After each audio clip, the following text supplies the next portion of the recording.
Okay, and we're on. Okay, so Gavin and I are here for week 3 of our course on evolution, science, and superstition. And this week we'll start talking about Dawkins's book, The Greatest Show on Earth. And again, just to remind you, students, sort of the plan here. So this is a class on evolution, science, and superstition. Really what it boils down to is a class designed to help all of us think a little more clearly about the differences between scientific thinking or evidence-based thinking and non-scientific thinking or non-evidence-based thinking.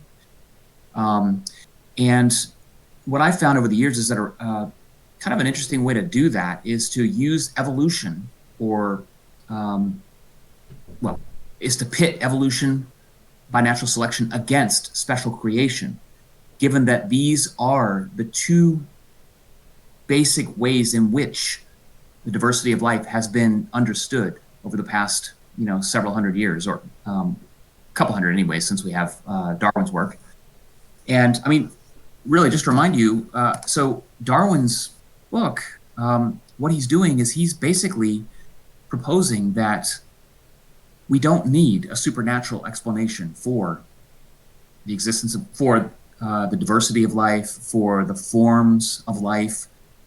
Instead, he proposes evolution by natural selection to account for life. This is an evidence-based scientific theory that he contrasts directly and specifically with the theory of special creation, which is the theory that God produced all animals in their current form as we see them today, and never have they changed, given that God is perfect and his mind is perfect and whatever he creates is perfect. And Darwin's book is designed specifically to call into question the utility of that theory of special creation. And so what we then do for the remainder of the course is we're using that sort of, those contrasting theories, so the theory of special creation and theory of evolution by natural selection, as a way of comparing and contrasting scientific thinking or evidence-based thinking and non-scientific thinking or non-evidence-based thinking. So you've now made it through, we've made it through Darwin's book. And what we're doing now is we're reading Dawkins's book, The Greatest Show on Earth. And this really, I think this is really how Dawkins intended it as well. This is really an update on what we know about evolution by natural selection, and specifically the evidence for evolution by natural selection. So Darwin's theory of evolution by natural selection laid out the arguments and laid out the types of evidence, and he pulled it all together, such as it was at the time, in a way that basically nailed it across a variety of different domains. But there's a lot that he didn't know. Darwin had no idea about genes. He had no idea about how heredity or inheritance worked. There was a lot that he didn't know about. We've talked about that. And we'll talk about it some more as we work through Dawkins's book. But this is really an update. This basically is, okay, what do we know now that we didn't know in Darwin's day? And you will see that there are things that, that we've now clarified that Darwin, in the details, Darwin got wrong. In several cases, he knew that he didn't know what he didn't know. And in other cases, he offered hypotheses that have turned out to be wrong. His theory stands for sure, but we know far more, of course, today than we did 150 years ago when Darwin published his book. So what Dawkins does is really sort of give us an update on Darwin's book, and he frequently makes reference to Origin of Species, which I think is helpful. I think especially since we've just read it, it's a nice way to, I think students in this class, I think will appreciate Dawkins's book in a way that others cannot if they haven't read Origin of Species. But we shall see if that all holds true for our class. In the meantime, we hope that, Gavin and I hope that you guys are enjoying the various videos and lectures that we're sort of, we're assigning. We're asking you to watch these things. And, the idea is that it's presenting you a lot of the form, in a different context, with different details. And I mean, in many cases, what you're hearing on these videos or these lectures isn't going to be brand new, but that's not really the point. The point is to give you an opportunity to hear about this material in a different context. So for this week, you will see that we've assigned a three-part, well, first you'll see this, Gavin has posted these videos, but just to remind you, for this week, we're asking you to watch a brief interview with Dawkins that was filmed about the time when this book was published, which was a few years ago.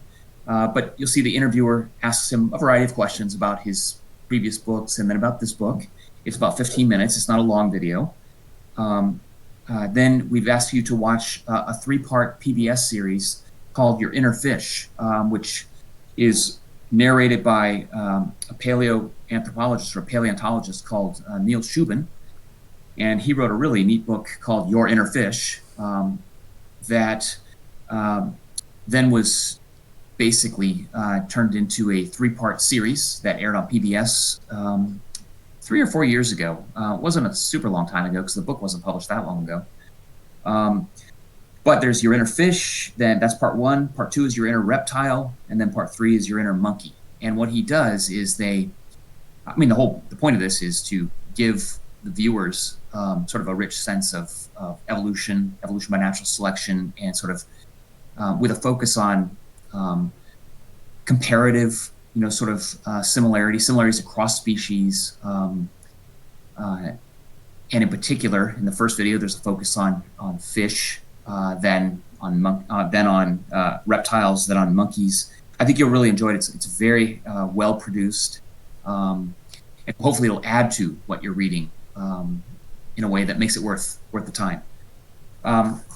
Now, in terms of the discussion questions that you guys are submitting and your responses to questions, I mean, my sense is things are going incredibly well. I don't know, maybe you want to comment on that, Gavin? Yeah. Same deal as last week. The discussion questions and the replies to those questions that you guys are doing, amazing job. Super well thought out and thoughtful questions. Did you want to go into some of the questions I had that people were sort of specifically, or questions I sort of saw recurring? Absolutely. All right. So one of the first things, one of the things I saw come up a couple times was people seemed a little bit confused on isolation of species, geographical boundaries, that seemed to trip a few people up. In what way? I mean, what were the questions? I'm trying to figure out how exactly to word it. Trying to get into the minds of the people who wrote the questions to know exactly what it was they were struggling with. But it seemed to be okay. So, as I was saying, technical difficulties. But so as we were saying, in case this part or that part gets cut out of the video, recurring questions that you guys had in the discussion forums, geographical boundaries and sort of the isolation of species, and how species become isolated on something like an island and become what Darwin called incipient to that island, or basically unique, right, not found anywhere else. I think people were struggling with how exactly that happened, or maybe they were a little bit confused on what exactly he was saying happened with geographical separation of species. So basically what I interpret, and what I'm pretty sure he was getting at, big picture, was species who are more or less homogeneous, the same, they can interbreed with each other, etc., get separated by geographical boundaries, such as like maybe a mountain range, which of course would form over many years. It wouldn't just happen suddenly. Same thing with the drifting of land, like islands, Right. off from the mainland. That wouldn't have happened. But still, at some point, it would have happened to such an extent that species could not, cross over the mountain or cross the body of water to get to the Exactly. island. And Yeah, exactly. at that point, whatever members of the species were stuck on the other side of the mountain or on the landmass that had drifted away from the mainland, then that isolated species would eventually be subjected to different environmental pressures, and that would favor different mutations. And those mutations that were favored would, of course, get passed down to their offspring, as we, as that's how natural selection works. And that would basically allow for the creation of incipient or unique species in those isolated geographic regions.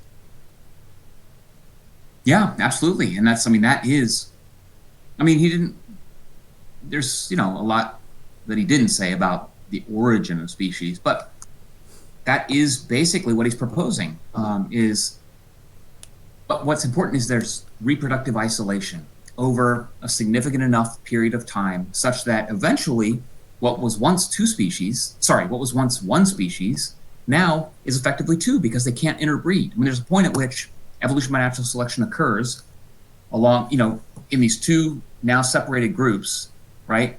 And it continues to occur. And there's a point at which they can no longer interbreed, even if they did happen to find one another. That's the point at which you would say you now have two species. There's no fine line. There's no hard, sort of distinction, as Darwin himself was well aware of, between, is it an incipient species? Is it a variety? Is it a full, grade A species? I mean, there is no fine line there. But eventually you'll reach a point, at least it's possible, you reach a point where the members of the two different groups can no longer interbreed. Then you have what most biologists will call two different species.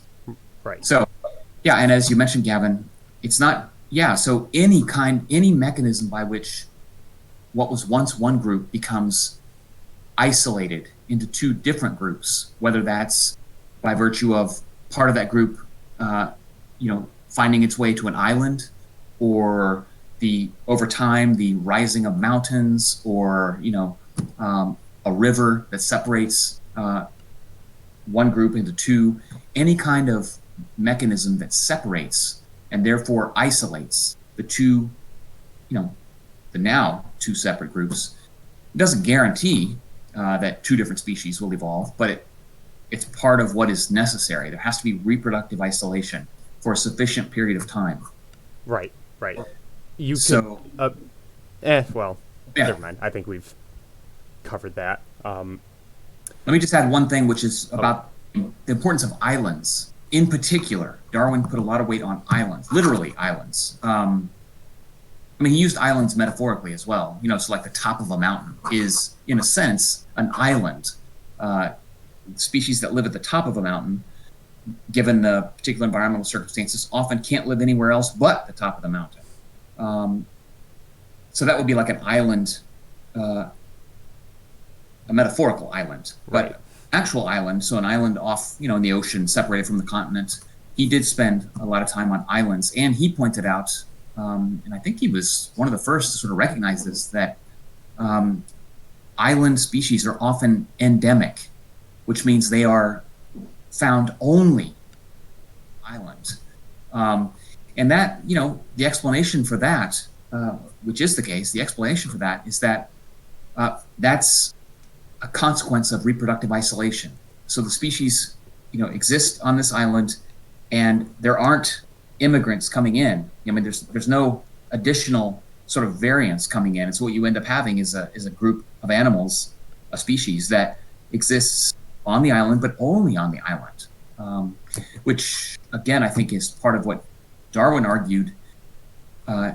This can be understood from his theory of evolution by natural selection. It doesn't require that we hypothesize a supernatural, God or gods that put these animals here. And remember he tackled the idea that, well, the argument at the time for special creation was that, well, God put these animals on this island because they're perfectly suited, and they're the only animals that are perfectly suited for this island. But then Darwin pointed out, well, that can't be right, because anytime Europeans would bring goats with them, for example, to an island, and the goats would do just fine. In fact, they would often overrun the native or endemic species. So again, doesn't prove evolution by natural selection, doesn't disprove the theory of special creation, but parsimoniously, one can make the case, and Darwin makes the case, that it's a simpler explanation. Evolution by natural selection is a simpler explanation because it doesn't require the addition of, a supernatural entity that now itself has to be explained. Right. The other question I saw people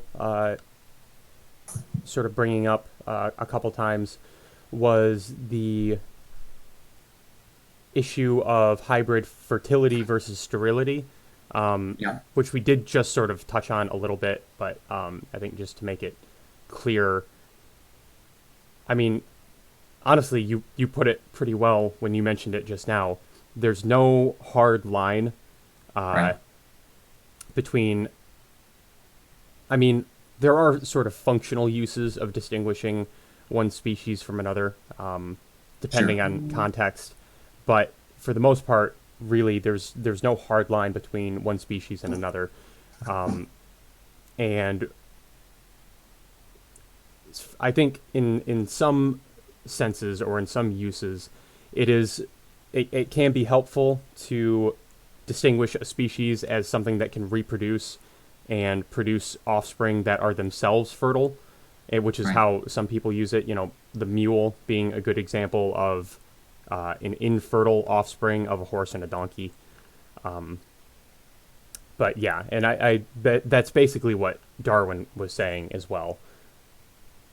Yeah, and the key point there is that, remember, according to the theory of special creation, each species was created by God in its current form, and God had the foresight to create species that such that they could not reproduce if they happened to accidentally, mate. Right.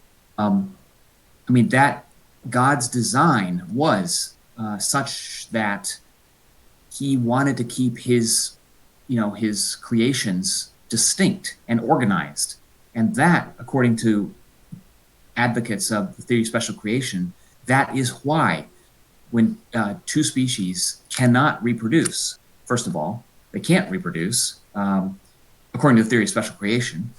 And if they did happen to reproduce, the offspring would not themselves be fertile because it was an accident that God didn't intend. But what Darwin pointed out is that's not always true. Sometimes two different species can reproduce. Maybe not as well. Maybe there are problems, but nevertheless, they can sometimes reproduce, and sometimes those offspring themselves are fertile. And that shouldn't be happening if God created species, magically incapable of reproducing with one another. And that was really what Darwin was focused on, is pointing out that things aren't as cut and dry as one would think, according to the theory of special creation.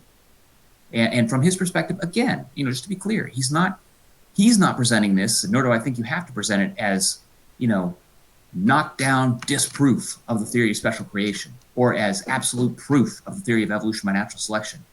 But what we see, the evidence indicates that, but it's exactly what you would expect if there was this sort of, variation in sterility and infertility. There is no magic fine line that distinguishes one species from another. And so you should expect to see occasional fertility, occasional reproduction, and then of those offspring that are produced by two different species, well, then you should see occasional fertility. And that is what you see. You don't see any kind of, super clear lines that you should see if this was all, supernaturally, sort of commanded. Right. Yeah. I think that's the main point, even if people are a little bit confused about Yeah. what exactly he was saying about, all the different species of flower. it's okay if you got tripped up on those Oh, details, I sure. think. But yes, that's definitely the main takeaway. Okay, very good. Any other major issues we should address before we launch into the material for this week? Nope. Okay, so why don't we just jump in? So the first chapter of uh, Dawkins's book, The Greatest Show on Earth. Well, there is a brief preface, and I'll just note that I mean Dawkins has written many different books. This I think is his. This happens to be his. I don't know, maybe his seventh or eighth or ninth book. I can't remember, but at any rate, he indicates in the preface, he had never previously published a book that brought together all the evidence for evolution. I mean, this class is going to be about the importance of evidence, of empirical evidence, as contrasted with, revealed information, as in a holy book, or as in private thoughts. We're talking about evidence, and he had not previously written a book that sort of laid out the evidence for evolution. And this is the point of this book, is to bring it all together into one place, and to update Darwin's Origin of Species, sort of bring his readers up to speed on what we know and what we don't know. So the first chapter, he addresses this issue of the theory of evolution by natural selection. We do still call it the theory of evolution by natural selection. Keep in mind, however, we still technically, it's still the theory of gravity, Right. and it's still the theory of the atom, and the theory of, the theory of these pathogenic spread of disease. Now these are theories in a very special sense, and that is what Dawkins is doing in this first chapter. He's making the distinction between a scientific theory and any other number of uses of the word theory. Right. Now, a scientific theory has a very special status. Another theory that just occurred to me is the theory of the, I don't know, what is the terminology it goes by, but something like the heliocentric theory Oh, yep. of, the universe. The idea that it's the sun around which the planets revolve. Right. That is technically, we call it a scientific theory. But I mean, as with evolution by natural selection, it is as close to fact as we can get. Nevertheless, scientists often use, the use of the word theory refers to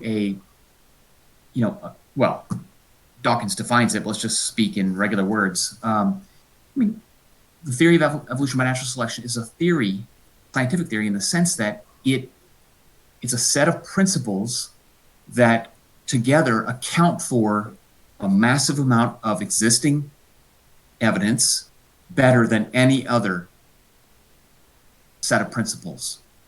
And in addition, these sets of principles, so they account for existing data, that is that which we already know, but they also offer clear predictions on what we should find were we to investigate and collect data on phenomena for which we have not yet collected data.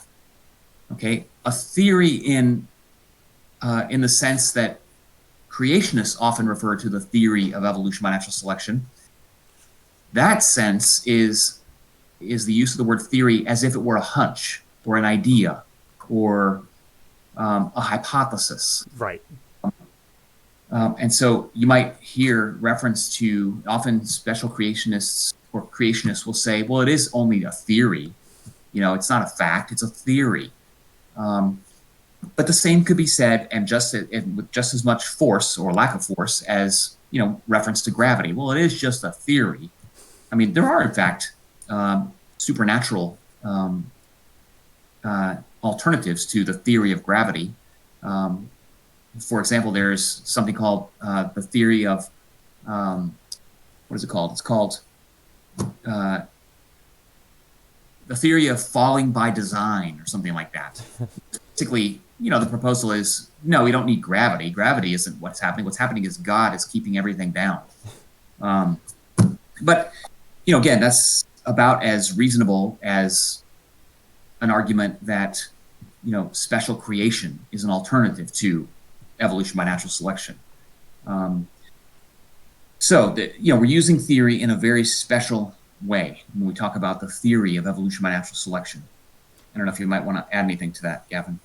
Yeah, and I don't mean to jump ahead so soon, but I think this becomes even more clear in chapter 5, before our very eyes, when he's discussing people using the theory of natural selection to guide their hypotheses. So when he talks about the fish that his colleague, the guppies that his colleagues plant in a different river, and if you use, as his colleague did, the theory of natural selection to guide your hypothesis, you would predict, as he did, that in rivers with high predation, or more predators present, Right. the guppies would gradually shift to better blend into the gravel at the bottom of the river, which is exactly what he found.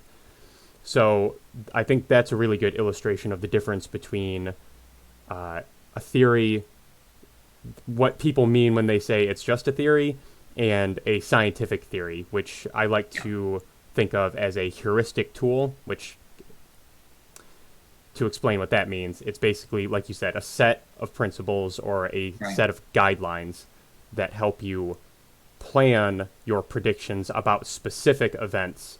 And in this sense, it's specific events about nature or organic life. Yeah. Yeah. Absolutely. Uh, One of the things I think might be worth taking just a moment to sort of highlight is that some people argue, well, surely we don't need a book that lays out the evidence for evolution.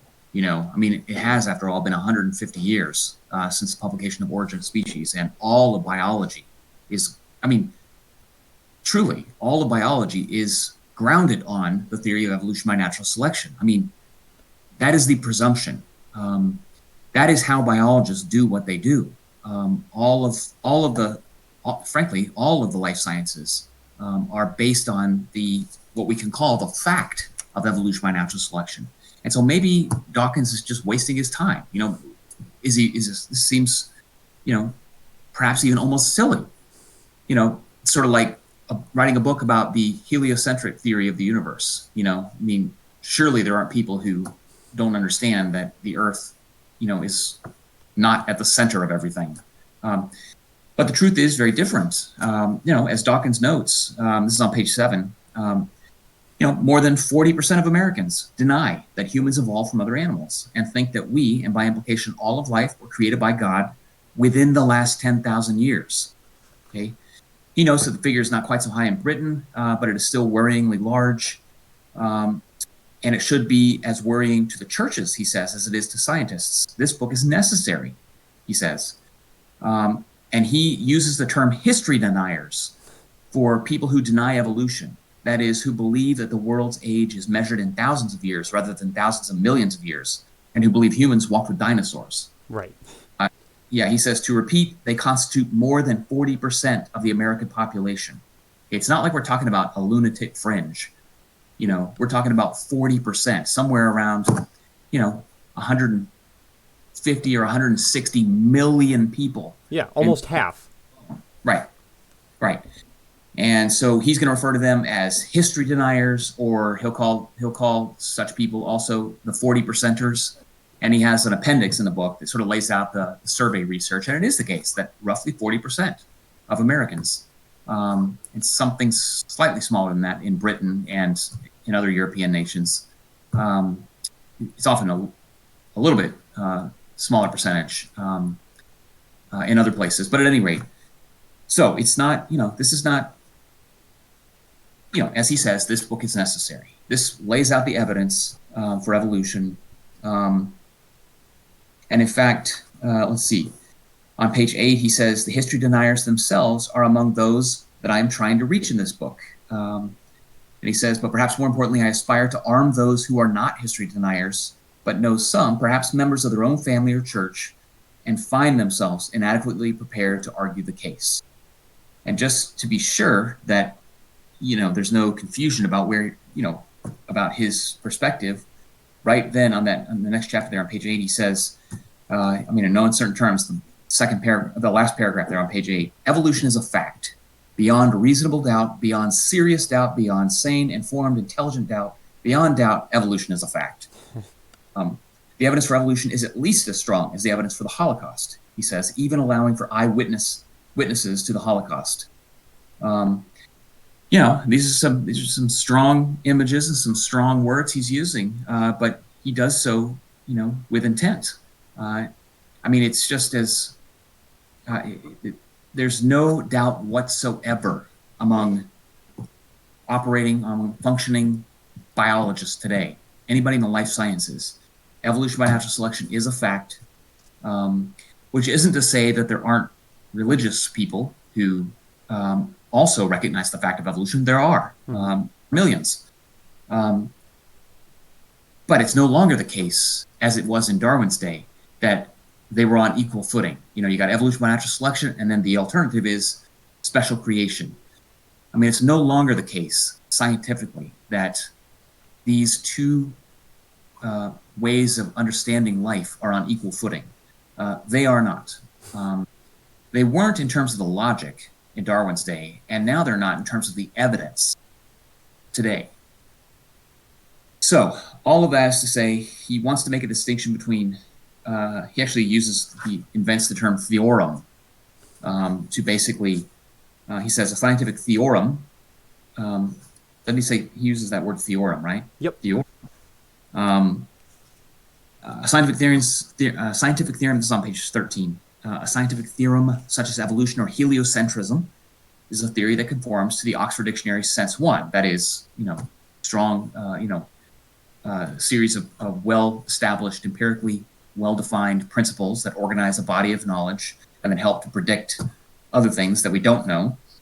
And he says, a scientific theorem cannot be proved in the way that a mathematical theorem is proved. But common sense treats it as a fact in the same sense as the theory that the earth is round and not flat is a fact. And the theory that green plants obtain energy from the sun is a fact.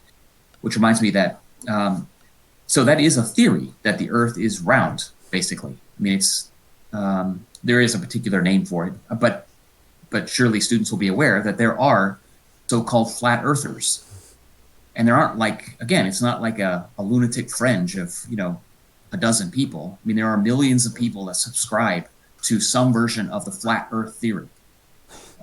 But all of the evidence is inconsistent with the flat earth theory and consistent with the idea that the earth is not flat. So we do refer to the fact of the earth, being, roughly round.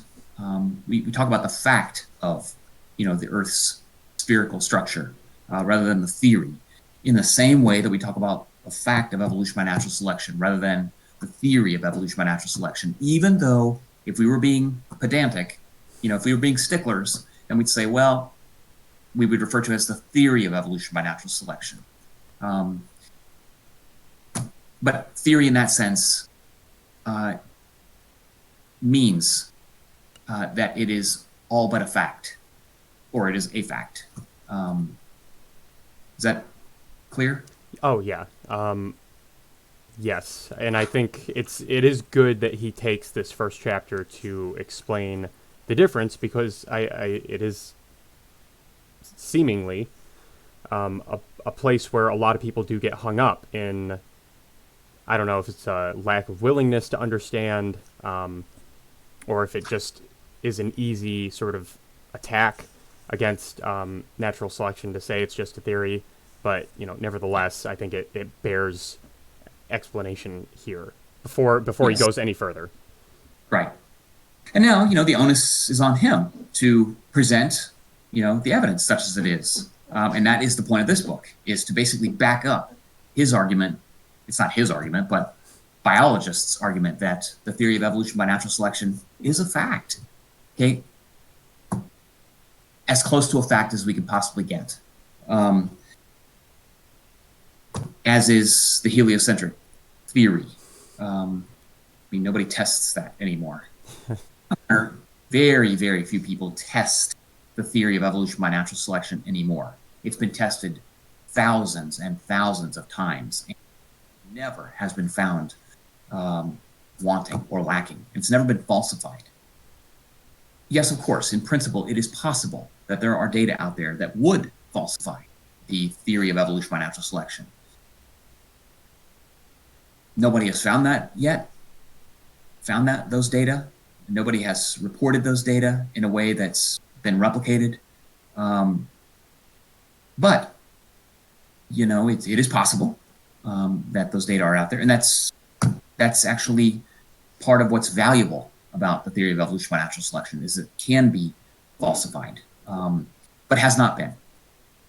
So he ends this chapter with kind of a, let's see. So the last paragraph on page 18. So in the rest of this book, he says, I shall demonstrate that evolution is an inescapable fact and celebrate its astonishing power, simplicity, and beauty. Evolution is within us, around us, between us, and its workings are embedded in the rocks of eons past. Given that in most cases we don't live long enough to watch evolution happening before our eyes, we shall revisit the metaphor of the detective coming upon the scene of a crime after the event and making inferences. He makes the case, and I think it's a very visually, metaphorically very interesting case. Let me just skip back real quick to page 16, where he says, we're like detectives who come on the scene after a crime has been committed. The murderer's actions have vanished into the past. The detective has no hope of witnessing the actual crime and with his own eyes. In any case, and he talks about some of the other work, what you're doing is you're looking at what the evidence is. What is the evidence for evolution by natural selection? And this evidence it's as if you've stumbled upon a crime. And what you have is the evidence such as it is. And using that evidence, you can make inferences about, in the case of a murder, who is most likely to have had a motive, what were the circumstances, the weapon, and so forth. Similarly, in those cases where we can't actually see evolution happening, we can bring all the data to bear and ask, to what extent does this data, is it consistent with evolution by natural selection, accounting for what we're seeing? Now, there are cases which Dawkins will review in which we can see evolution by natural selection happening. As he says, the title of that chapter is Before Our Very Eyes. This is the kind of evolution, this is the kind of research that drives creationists crazy, because you can see it. You can see it happening. You can watch it happening. So you can see. So don't let anyone ever tell you that you can't see evolution occurring, because that's simply not true. You can see it occurring, so long as you're studying a species that has, that has a reproductive life that's shorter than humans, basically. Like with anything that could be witnessed in a human lifetime. So at any rate, we'll get there. So let's push on, if we can, to chapter 2. Yep. So chapter 2, he titles Dogs, Cows, and Cabbages. And I mean, what Dawkins is doing here is essentially paying homage to what Darwin did, which was softening the reader up to understand evolution by natural selection by reviewing what we know about evolution by artificial selection, and reminding the reader that we know that humans, among other things, we know that humans have been involved in crafting, in shaping, in producing many different changes in existing species by artificially selecting some dogs, for example, the dogs with the slightly longer ears to breed over those with the slightly shorter ears. And we know that in a very relatively brief period of time, we can produce, as we know today, there's something like 200 different breeds of dogs, everything from a Chihuahua to a Great Dane. And they're all members of the same species, and yet you can see there's tremendous variation in size, shape, color, and a variety of instincts and behavioral patterns. So he's reminding readers, as Darwin did, that artificial selection can produce, remarkable results in a relatively brief period of time. And if that's true, imagine what sort of changes can occur given the sorts of time that evolution by natural selection has to work with. Yeah, I think that he. Yeah, I mean, you pretty much covered it. He is paying homage to Darwin again by softening up the reader to something that I think is difficult to deny Yeah. for the layperson, that artificial selection has happened to things that we interact with on a daily basis, like our pets and our domesticated crops. Like, you can walk in the grocery store and see all the different varieties of cabbage that have been selected and selectively bred over generations, where I think Brussels sprouts, cauliflower, broccoli, Yeah. all different variations of the wild ancestral cabbage. That's right. Yeah. So let's see. And he actually he introduces you to a couple of computer programs that he developed many years ago, and which you can still find online. The Blind Watchmaker is one of them. It gives the person working with this program the opportunity to basically artificially select particular forms or particular designs. So I'm looking at, on page 40, he has a whole series of examples of biomorphs that he selected, that he produced with this program, the Blind Watchmaker program. And again, this is to give the reader a sense of artificial selection and what it's like. So we can move things in a particular direction. We can select for particular traits, or in this case, particular designs. So all part of the softening up process. As he says on page 42, Darwin, this is the last paragraph, Darwin had firsthand experience of the power of artificial selection, and he gave it pride of place, as we know now, in chapter 1 on the origin of species. And then Dawkins says, he was softening his readers up to take delivery of his own great insight, the power of natural selection. If human breeders can transform a wolf into a Pekingese, or a wild cabbage into a cauliflower, in just a few centuries or millennia, why shouldn't the non-random survival of wild animals and plants do the same thing over millions of years? That will be the conclusion of his next chapter, he says. But my strategy first will be to continue the softening up process to ease the passage towards understanding of natural selection. So Dawkins is actually going to further soften the reader up. So remember, Darwin basically jumped from artificial selection to natural selection. What Dawkins does is he start with artificial, pose sort of different levels of selection as he moves us towards an understanding of evolution by natural selection. And I just want to jump quickly to his sort of summary, because I think this is the place that sort of brings this chapter and the previous chapter together. On page 61, he lays out the progression that he's taking the reader through. So again, I'm reading this section in part to communicate, how valuable I think this brief summary of these issues are right here on pages 61 and 62. So what Dawkins says is, here's the progression laid out in this chapter. 1, humans deliberately choose attractive roses, sunflowers, etc. for breeding, thereby preserving the genes that produce the attractive features. This is called artificial selection. Okay? It's something humans have known about since long before Darwin, and everybody understands that it is powerful enough to turn wolves into chihuahuas and to stretch maize cobs from inches to feet. Okay, so that's where Darwin he and Darwin had the same goal there, right? But Dawkins moves forward a bit further. 2, top of page 62, peahens Now, we don't know whether consciously and deliberately, but let's guess not, choose attractive peacocks for breeding, again, thereby preserving attractive genes. Now, Darwin also made mention of this. This is called sexual selection, and Darwin discovered it, as Dawkins mentions, or at least clearly recognized it and named it. 3, pushing it still further.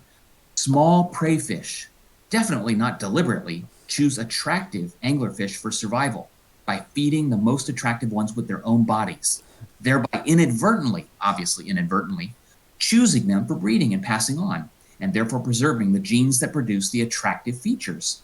This is called, yes, we finally got here, natural selection. It was Darwin's greatest discovery. So just let me continue with the next couple of sentences. He says, Darwin's special genius realized that nature could play the role of selecting agent. Okay, everybody knew about artificial selection, or at least everybody with any experience of farms or gardens, dog shows, or dovecotes. But it was Darwin who first spotted that you don't have to have a choosing agent. The choice can be made automatically by survival or failure to survive. Survival counts, Darwin realized, because only survivors reproduce and pass on the genes. Of course, Darwin didn't use that word, that helped them to survive. All of this leads to the 4th step in this sequence that Darwin takes us to. Okay, he says, and again, he makes a reminding sort of reference to anglerfish, and he says, just debating how much, where to jump into this, but he says, okay, so he chose the anglerfish as his example because this can still be represented as an agent using its eyes to choose that which survives. But then he says, this is at the top, page 63, but we have reached the point in our argument, Darwin's point, where we no longer need to talk about a choosing agent at all. Move now from anglerfish to, say, tuna or tarpon, fish that actively pursue their prey. And then Dawkins says, by no sensible stretch of language or imagination could we claim that the prey choose which tarpons survive by being eaten. What we can say, however, the tarpon that are better equipped to catch prey for whatever reason, fast swimming muscles, keen eyes, etc., will be the ones that survive, and therefore the ones that reproduce and pass on the genes that made them successful. They are chosen by the very act of staying alive, whereas another tarpon that was, for whatever reason, less well-equipped would not survive. So he says we can add a 4th step to our list. So number 4, without any kind of choosing agent, those individuals that are chosen by the fact that they happen to possess superior equipment to survive are the most likely to reproduce and therefore to pass on the genes for possessing superior equipment. Therefore, every gene pool in every species tends to become filled with genes for making superior equipment for survival and reproduction. So he has he's basically spread out the path, okay, from artificial selection to sexual selection to natural selection with the small prey fish choosing the attractive anglerfish for survival, to natural selection that doesn't require any kind of selecting agent or chooser, right? And that's really the crux of natural selection, is it does not demand or require. It's simply not necessary to have a selector, an agent that's doing the selecting. Did you find his progression here, Gavin, useful? Oh, yeah, absolutely. I think this is one of the senses in which I would say that natural selection is an extremely simple theory at its core, despite the very complex explanations it's sometimes given.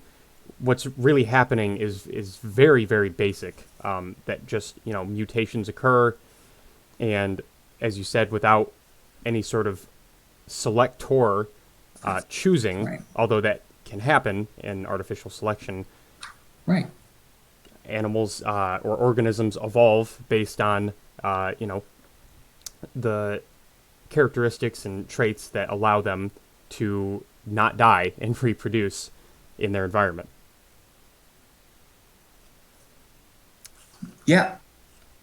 So just thinking back to, he Dawkins summarizes, I think, a lot of this really, really straightforwardly. So he's worked through these four different levels, right? Um, and at the bottom of page 63, let's see, he says, let's see,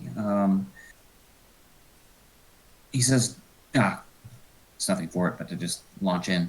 At the bottom of page 63, he says, notice how all-encompassing natural selection is. The other examples I have mentioned, steps 1, 2, and 3, and lots of others, okay, can all be wrapped up in natural selection as special cases of the more general phenomenon. So he points out that Darwin worked out the most general case of the phenomenon that people already knew about in restricted form. He says, before this, hitherto, they had known about it only in the special case of artificial selection. The general case is the non-random survival of randomly varying hereditary equipment. It doesn't matter how the non-random survival comes about. Okay, it can be deliberate, explicitly intentional choice by an agent, as with humans, choosing pedigree greyhounds for breeding. It can be inadvertent choice by an agent without explicit intention, as with peahens choosing peacocks for breeding. It can be inadvertent choice, which the chooser, with a hindsight that is granted to us, but not to the chooser itself, would prefer not to have made, as with preyfish choosing to approach an anglerfish's lure. Or it can be something that we wouldn't recognize as choice at all, as when a tarpon survives by virtue of, say, an obscure biochemical advantage buried deep within its muscles, which gives it an extra burst of speed when pursuing prey. So you're right, Gavin, that evolution by natural selection in many ways is a stupendously simple theory. But it's anything but simple to understand for reasons that I think Darwin appreciated to some extent, and that I think we have a better handle on today. You have to appreciate the sort of time that you have to work with. And it's also, as Darwin himself mentioned, it's very difficult for humans to appreciate the sorts of changes that must have occurred, despite the fact that they didn't see them occurring. I mean, you could throw your hands up and say, well, then it's all magic. But that's what Darwin was asking us not to do, is not conclude magic, just yet anyways. Right. Allow for the possibility of tiny changes occurring over time, compounded over time, each change producing, or modifying a trait in such a way that it made it ever so slightly more useful for the individual.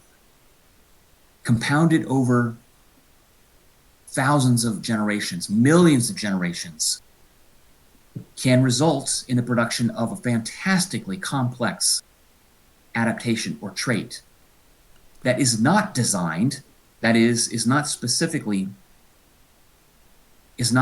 produced by an agent or a designer, but has all of the earmarks of design or of apparent design, right? It appears to be extraordinarily well-fashioned to perform some function, like an eye. Right. And Darwin's argument is that you don't need a chooser. You don't need a designer to have produced this apparently beautifully designed trait. The design is a consequence of tiny changes compounded over extraordinary periods of time. But there you have it. It's easy to say in words, but it can be very difficult to get your head around. And I think you nailed it when you said that.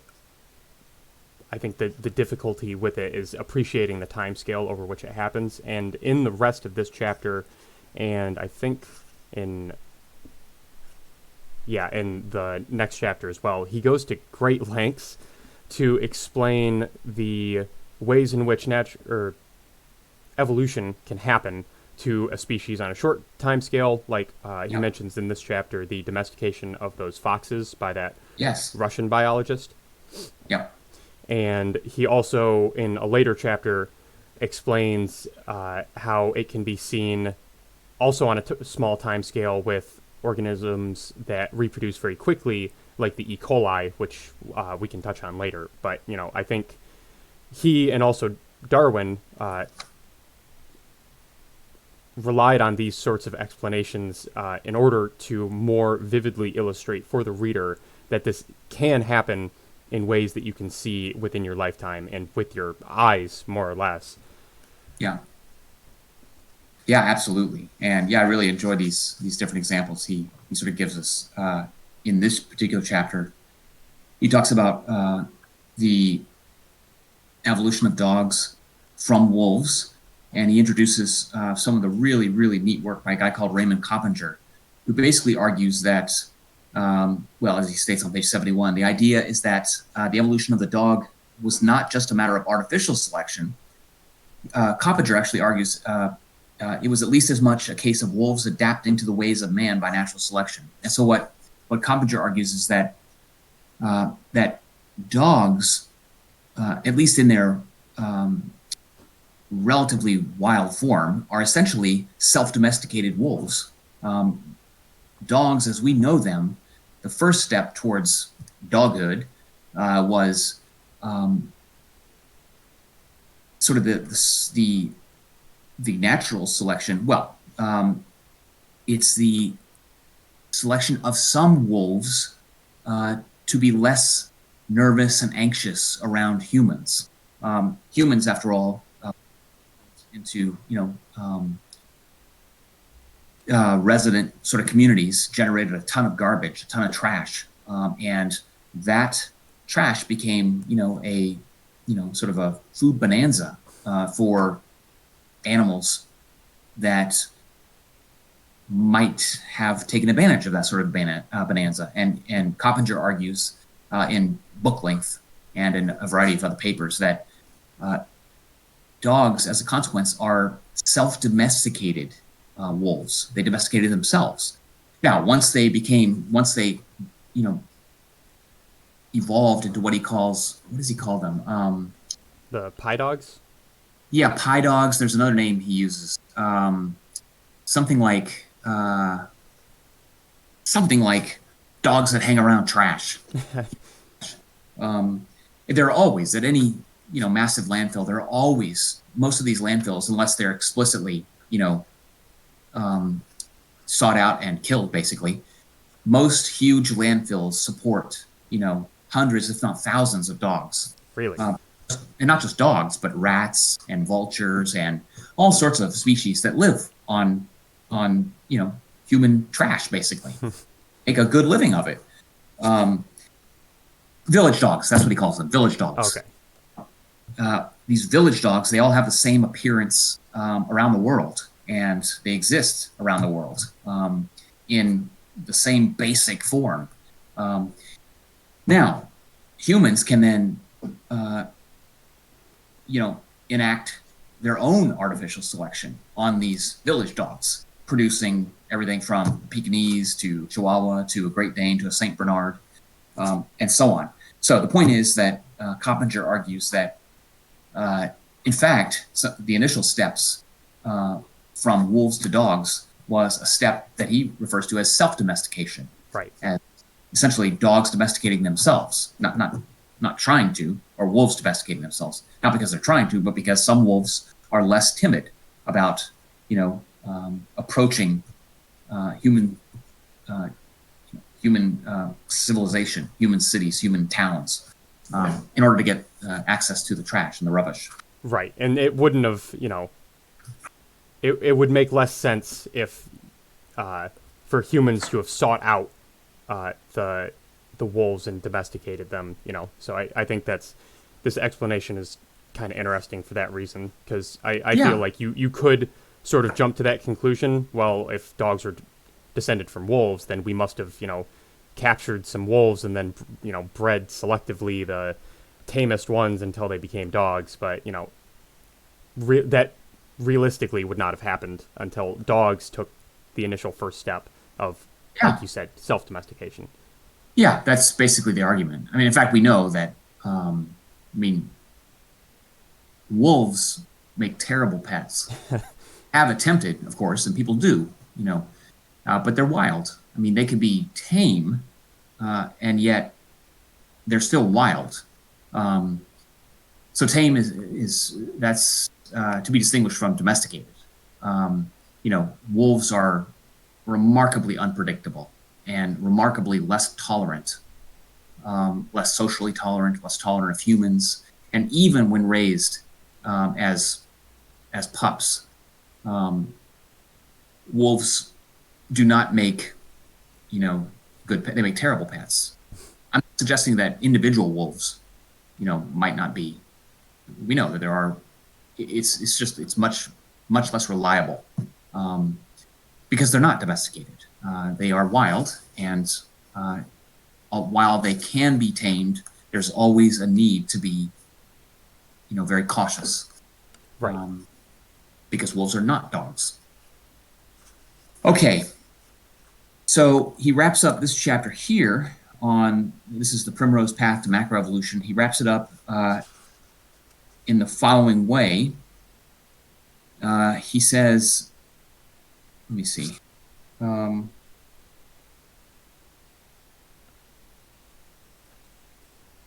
Okay, so in this concluding paragraph for chapter 3, he says, but all of this, he's reviewing some of what he's talked about in this chapter. He says, but all of this presupposes that we know the age of the Earth and of the various landmark points in the fossil record. This is a book about evidence, so I can't just assert dates, but must justify them. How actually do we know the age of any particular rock? How do we know the age of a fossil? How do we know the age of the Earth? How, for that matter, do we know the age of the universe? We need clocks, and clocks are the subject of the next chapter. And this is the chapter titled Silence and Slow Time. So what he does in this chapter is basically explain, in as straightforward a way as I think I've ever seen it explained, how we do know the age of fossils, how we know that the Earth is between 4 and 5 billion years old, how we know that dinosaurs went extinct 60 million years ago, how we know that a particular hominid fossil can be dated to 500,000 or 1 million years. I mean, how do we know this? And that is the point of this next chapter, which I think is probably what might be one of the more difficult chapters, in that it relies on an appreciation of what we know about chemistry and what we know about decay, radioactive decay. And so, there's some, it's not the sorts of things that we normally talk about in everyday life. But I think he takes us through, the basic principles for how we can date things, how we know how old something is. And I like the way he begins this chapter. He says, if the history deniers who doubt the fact of evolution are ignorant of biology, okay, those who think the world began less than 10,000 years ago are worse than ignorant. They are deluded to the point of perversity. He says they are denying not only the facts of biology, but those of physics, geology, cosmology, archaeology, history, and chemistry as well. He says this is a chapter about how we know the ages of rocks and the fossils embedded in them. It presents the evidence that the timescale on which life has operated on this planet is measured not in thousands of years, but in thousands of millions of years. And I think it's important to note that to be ignorant is not a crime. I mean, we're all ignorant of many things. I happen to be ignorant, for example, of the various rules of lacrosse. I know more about baseball, I know more about football, but I'm basically ignorant when it comes to lacrosse. But that can be rectified. I mean, I could learn the rules of lacrosse. I could learn, the principles of play. So there's no crime, in ignorance. And again, we're all ignorant of lots of things. And so the use of the word ignorant shouldn't be interpreted, and I know that it occasionally is interpreted as something pejorative. We are just ignorant. Well, you may well be. I mean, that simply describes a state of affairs. You don't know the facts. You don't know the evidence. And so, again, he says to argue that the Earth is less than 10,000 years old, which is what roughly 40% of Americans claim to believe, based on their interpretation of the Bible, that reveals a level of ignorance of not just biology, but of many different fields of science. It reveals, a shocking ignorance of physics, geology, as he says, cosmology, archaeology. But again, that's why people go to school, to learn stuff. So, Well, I did just want to mention, because he doesn't make this point explicitly here, but he hints at it in saying that, yeah, in order to assert that the Earth is, however many, a couple thousand years old, you're not only just being ignorant of, known facts of physics, biology, geology, etc., you were denying the principles of these different fields of science that people accept without question in other areas of their life. Things that allow them to have antibiotics and other types of medicine and vaccines that they get from the doctor. The laws of physics that allow you to travel on a jet plane from your home state to go visit your family. Just, and I think that's an important point to make, that you cannot, I mean, you could, again, if you're ignorant of these facts, but you can't reasonably assert that the Earth is a couple thousand years old and, also accept all the other ways in which those scientific fields improve and are involved in your life, in everyone's daily lives. Yeah, I mean, it's, more than that. Well, yeah, I mean, another way of thinking about it is to argue that the Earth is, 6,000 years old or 10,000 years old or whatever, is also to just utterly discount, the trials and tribulations and the toil and the hard work of thousands and thousands of scientists, cosmologists and archaeologists and paleontologists. It's asserting that you know more than all of them put together. Right. Which again might be true, but it's unlikely to be true, particularly given that science operates by a process of continuous self-correction. I mean, the greatest science that's done is the science that shows that something is wrong.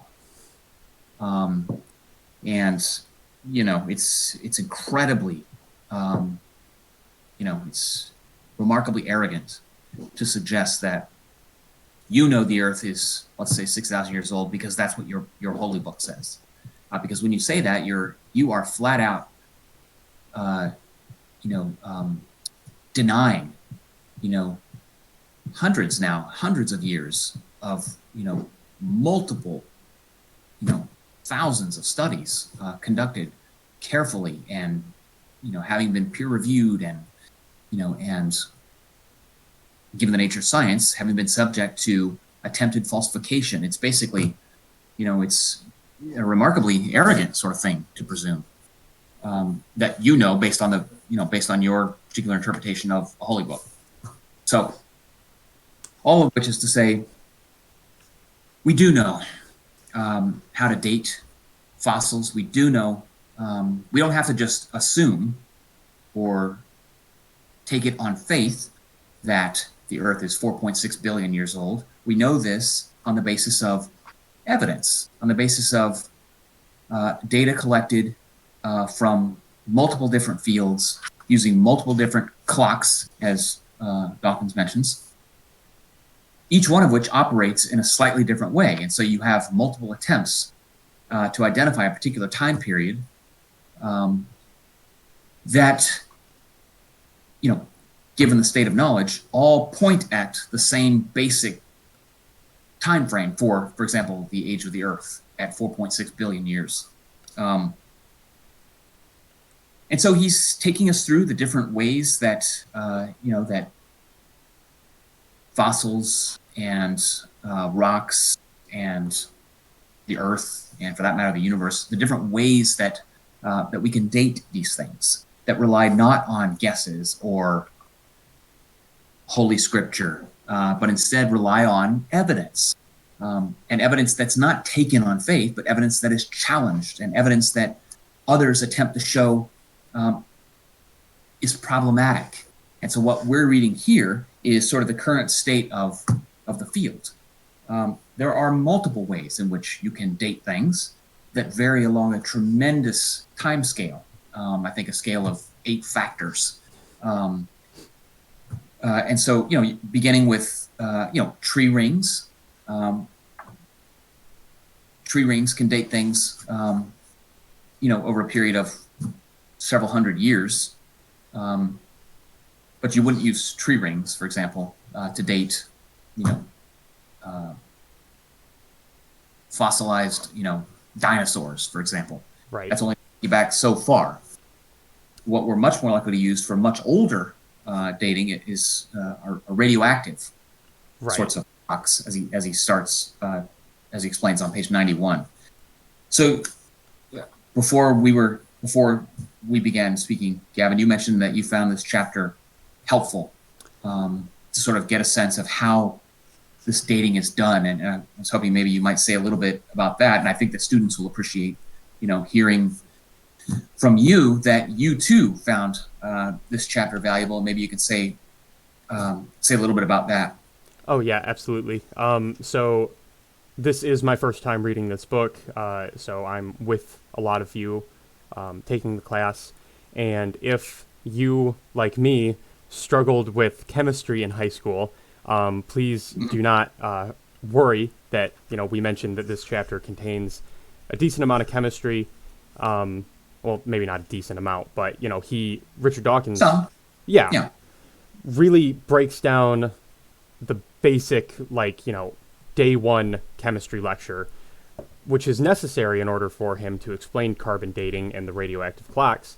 But he does it so well in a way. After reading just this section of the book, I understood the basics of chemistry and what is necessary to know about chemistry in order to understand carbon dating better than I have previously up until this point. So extremely well explained basics of atoms and how protons and neutrons determine the atomic number of a particular element and the mass of that element, and then how decay works as elements lose protons and change their atomic number, going either up or down. Right. Yeah, and he talks about a really important point he makes here is, and just to sort of make sure we emphasize this, is he makes a point of the importance of having a clock that can be zeroed. So at the bottom of page 96, he's talking about argon and potassium. He says, notice that we must know the ratio of parent, potassium-40, to daughter, argon-40 isotopes. Moreover, as we saw earlier in the chapter, it is necessary that our clock has the facility to be zeroed. But what does it mean to speak of a radioactive clocks being zeroed? The process of crystallization gives it meaning. So he goes on to say, the clock is zeroed, on page 97, in the sense that there are no argon atoms in the crystal. Okay? As the millions of years go by, the potassium-40 slowly decays, and one by one atoms of argon-40 replace potassium-40 atoms in the crystal. The accumulating quantity of argon-40 is a measure of the time that has elapsed since the rock was formed. But for the reason I have just explained, this quantity is meaningful only if expressed as the ratio of potassium-40 to argon-40. And he says here, when the clock was zeroed, the ratio was 100% in favor of potassium-40. After 1.26 billion years, the ratio will be 50-50, okay, and so on. He says, at the end of this, he says, a fortunate aspect of the way igneous rocks solidify is that they do so suddenly, so that all the clocks in a given piece of rock are zeroed simultaneously. I mean, we know this, okay, based on other research. And then he says, only igneous rocks provide radioactive clocks But fossils are almost never found in igneous rocks. Fossils are formed in sedimentary rocks, like limestone and sandstone, which are not solidified lava. So what is one to do? Well, one of the things you can do is date the igneous rock around that sedimentary rock in which fossils have been formed. Of course there's error, and of course there's going to be room for debate. But it's the sort of debate that doesn't turn on, well, my Bible says this. Oh yeah? Well, my Quran says this. And I believe it because that's what my, imam said, or that's what my preacher said, or that's what my priest said. It's a debate that's going to turn and depend on evidence. Evidence that can be collected and examined and investigated, and it has to be open for everyone to challenge it. And that's the whole nature of science, is asking questions and challenging that evidence. Right. And, Yeah. even in light of the disagreements that people may have over the specific dating of specific fossils or igneous rocks, there's still a large degree of agreement in the scientific community of Yeah. the method of dating these rocks and the age being measured in billions of years. So that I think is significant. That I don't know to what extent people who debate the method of carbon dating in these types of clocks, I don't know to what extent they understand and agree with or disagree with this evidence, but as far as I understand after reading this chapter, it really seems irrefutable. It seems, in even the way in which he describes it to a lay audience, I feel as though it's really incontrovertible evidence that this is a reliable method. This is how elements decay, and it is a reliable measure of the passage of time. Oh, yeah. I mean, there's no doubt that it's reliable in the sense that multiple investigators working independently, will date particular fossils at basically the same time. Mm-hmm. And won't be exact, but of course, there's always going to be some error. And I think his table on page, where is that? It's on page 102. He shows you, the different radioactive clocks. Okay. He shows you what is the unstable isotope, what does it decay to, and what is the half-life. Mm-hmm. That is the amount of time it takes for half of the isotope to decay to its other state. And you can see that there's an incredible range here. So carbon-14 decays to nitrogen-14 with a half-life of about 5,730 years.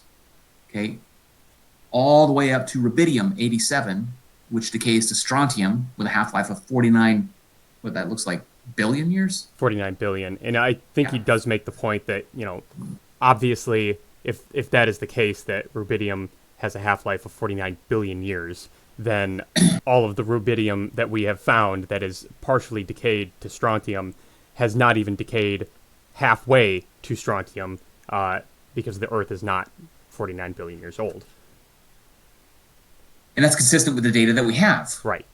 So let's see, I'm just looking at, let's see, he says, with exceptions that are there for a special reason that we understand, the only isotopes that we find on Earth are those that have a half-life long enough to have survived on a very old planet. This is on page 103. Then he says, carbon-14 is one of these exceptions, and it is exceptional for an interesting reason, namely that it is being continuously replenished. Carbon-14's role as a clock therefore needs to be understood in a different way from that of longer-lived isotopes. In particular, what does it mean to zero the carbon clock? So then he gets into carbon dating, and he asks, so when is the clock zeroed? On page 104, at the moment when a living creature, whether animal or plant, dies. Okay, at that moment, it is severed from the food chain and detached from the inflow of fresh carbon-14 via plants from the atmosphere. Okay, and so given the much shorter half-life of carbon-14 dating is super useful for relatively young sorts of artifacts or fossils, or for dating of things in the thousands of years rather than millions of years. And so he actually he makes reference to on page 105. This is towards the middle of the page. It says carbon dating is a comparatively recent invention that is relative to the other sorts of dating techniques. Going back only to the 1940s. In its early years, substantial quantities of organic material were needed for the dating procedure. Then in the 1970s, a technique called mass spectrometry was adapted to carbon dating. The result that only a tiny quantity was necessary to conduct this dating. And then he mentions one of the most famous examples of the use of carbon dating is the Shroud of Turin. This is it was claimed to be the shroud in which Jesus was wrapped and entombed. And there was some belief that there was an imprint of Jesus's face on this shroud. And when this technology became available, the Vatican actually allowed for tiny pieces of the material to be dated by 3 independent labs. Okay, and what they found was one of the labs said it dated at 1200, one at 1304, and then another in 1274. Then he says that these dates are all within normal margins of error, compatible with each other, and with the date in the 1350s at which the shroud is first mentioned in history. The dating of the shroud remains controversial, but not for reasons to cast doubt on the carbon dating technique itself. We know that. It's controversial, of course, because it didn't date to the year 0. Right. Or the year 31, or whenever it was that Jesus was said to have been crucified. But again, this is 3 independent labs using this technique, not working with each other, using material that was provided by the Vatican of the actual artifact itself. Okay, so it's not. So the shroud, it is a shroud. It would appear to be a shroud, but it never it never enclosed Jesus.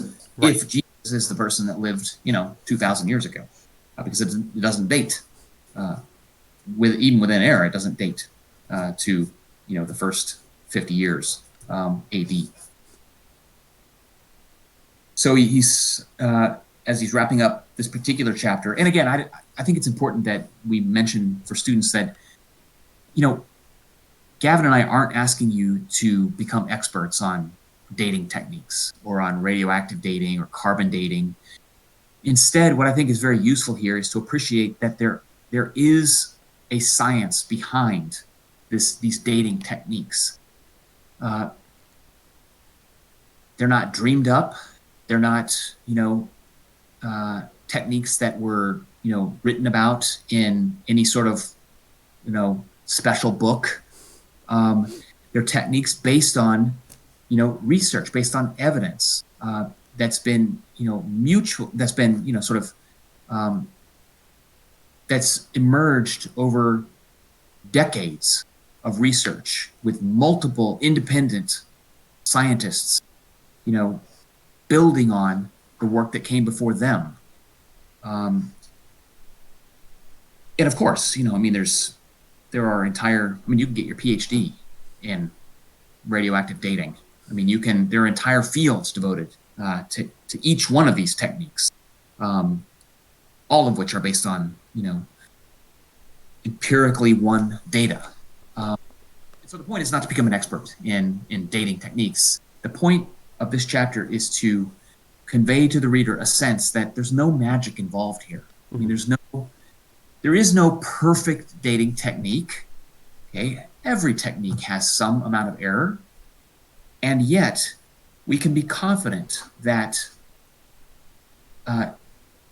these dating techniques are based on reliable, data that is accumulated over the course of decades, has been repeatedly challenged, and what we have today, is a set of principles, that guide dating, based on evidence, not based on hearsay, and not based on, some person is famous and they won a Nobel, and so therefore we're going to believe whatever they say. Dawkins himself would tell you, just as any scientist should tell you, that just because it's published in a book doesn't make it true. Just Dawkins says something doesn't make it true. What Dawkins is reporting is the result of scientific exploration. all of which can be investigated independently. So for those of you who are interested in dating techniques or you have questions, well, the science is such that you can dig into this. I mean, dig into the controversies and the questions and the concerns. They're there, uh, but you don't have to just throw your hands up. You can actually, I mean, there's an encouragement to pursue questions and to pursue refinements. Right. Um, Well, because people will sometimes make the argument in favor of creationism. You know, if someone brings up carbon dating, for example, they could say, "Well, have you looked over the data? I mean, do you how does carbon dating work? Do you understand it?" And you can again without being an expert, without needing to be an expert in chemistry or dating techniques. This book is an excellent example of how basically any person can, if they want to, understand how carbon dating works, and they can, I think, appreciate the strength of the evidence for it. right. Yes. Right. And the way to think about this is um, not that any kind of radioactive dating provides a specific year inherently, Mm. but that it's a series of techniques that, as he says here, he says, this is on page 106. Um, okay, I think this is a nice way to sort of wrap up this chapter. He says on page 106, I have repeatedly emphasized that there are lots of different clocks that the modern evolutionary detective can use, and also that they work best on different but overlapping timescales. Radioactive clocks can be used to give independent estimates of the age of one piece of rock, bearing in mind that all the clocks were zeroed simultaneously when this very same piece of rock solidified. When such comparisons have been made, the different clocks agree with each other within the expected margins of error. This gives great confidence in the correctness of the clocks. Thus, mutually calibrated and verified on known rocks, these clocks can be carried with confidence to interesting dating problems, such as the age of the Earth itself. Okay, then he goes on to say, let me just belabor this a tiny bit here. He says, the currently agreed age of 4.6 billion years is the estimate upon which several different clocks converge. Such agreement is not surprising, but unfortunately we need to emphasize it because, astonishingly, as he pointed out in the introduction, as he documents in the appendix, some 40% of the American population and a somewhat smaller percentage of the British population claim to believe that the age of the Earth, far from being measured in billions of years, is less than 10,000 years. Lamentably, especially in America and over much of the Islamic world, some of these history deniers wield power over schools and their syllabuses. So what he says here then, let me just finish this little section here. He says, now a history denier could claim, say, that there is something wrong with the potassium-argon clock. What if the present very slow rate of decay of potassium-40 has only been in operation since Noah's flood, this person might say? If before that, the half-life of potassium-40 was radically different, only a few centuries, say, rather than 1.26 billion years. Then Dawkins says, this special pleading in such claims is glaring. Why on earth should the laws of physics change just like that, so massively and so conveniently? Right? And it glares even more when you have to make mutually adjusted special pleading claims for each one of the clocks separately. Right? At present, the applicable isotopes all agree with each other in placing the origin of the Earth at between 4 and 5 billion years. And they do so on the assumption that their half-lives have always been the same as we can measure today, as the known laws of physics indeed strongly suggest that they should. The history deniers would have to fiddle the half-lives of all the isotopes in their separate proportions so that they all end up agreeing that the Earth began 6,000 years ago. Now that's what I call special pleading. Right? I mean, the amount of work required, and people have attempted it, but it is an unbelievable amount of mental gymnastics that have to be done. As he says, another word for mental gymnastics is special pleading. I mean, you have to do all kinds of independent special pleading on each one of these different measures to lead you to the conclusion that therefore the Earth is 6,000 years old. Let's see, he says, bear in mind that the huge differences in timescales of the different clocks,